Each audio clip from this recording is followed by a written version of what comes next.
ये तीन शेड लगा करके सरकार कुछ तो छिपाना चाहती होगी।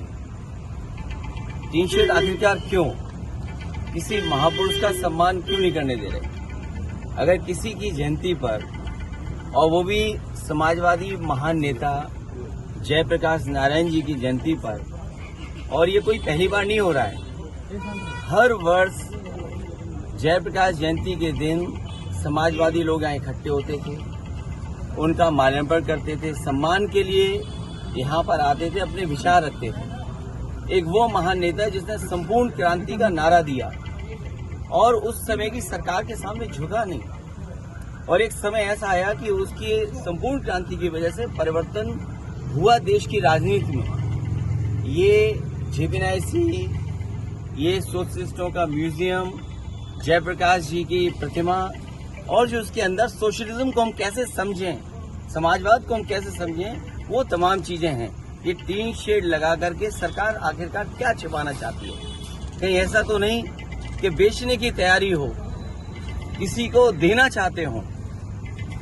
काम को रोकना, काम को बिगाड़ना, और फिर काम का बर्बाद कर देना, और फिर ये लिख देना, पेंटर बेचारा बैठा हुआ है, उसे केवल पैसा दिया होगा इस बात को लिखने के लिए कि निर्माणाधीन है।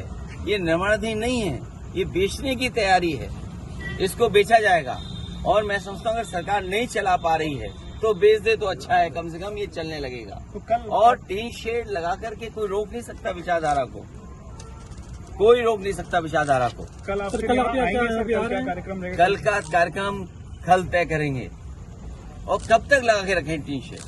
1 दिन, 2 दिन, 3 दिन, 4 दिन, 5 दिन, 1 साल, 2 साल, और 2 साल के बाद? अखिलेश जी, कल ट्रैफिक डायवर्जन भी कर दिया इस पूरे रूट पे और सारी रास्ते बंद किए गए। अभी तो रास्ता कोई डाइवर्ट नहीं था, हम तो आराम से आ गए, आप भी तो खड़े हुए आराम से।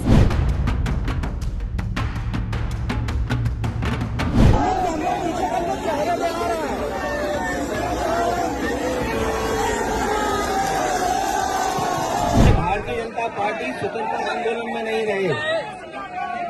भारतीय जनता पार्टी के लोगों ने स्वतंत्रता आंदोलन में कोई योगदान नहीं दिया है।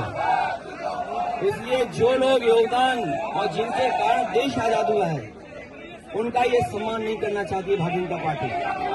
भारतीय जनता पार्टी के लोगों के महापुरुष स्वतंत्रता आंदोलन में कितने थे, या किस तरह का व्यवहार रहा है स्वतंत्रता आंदोलन में, वो इतिहास किसी से छिपा नहीं है। जिन लोगों ने आजादी दिलाई और आजादी के बाद देश को एक नई विचारधारा दी, उसको रोकने का काम कर रहे हैं। ये समाजवादियों का आंदोलन रुकने वाला नहीं है, इसी तरीके से लगातार चलता रहेगा।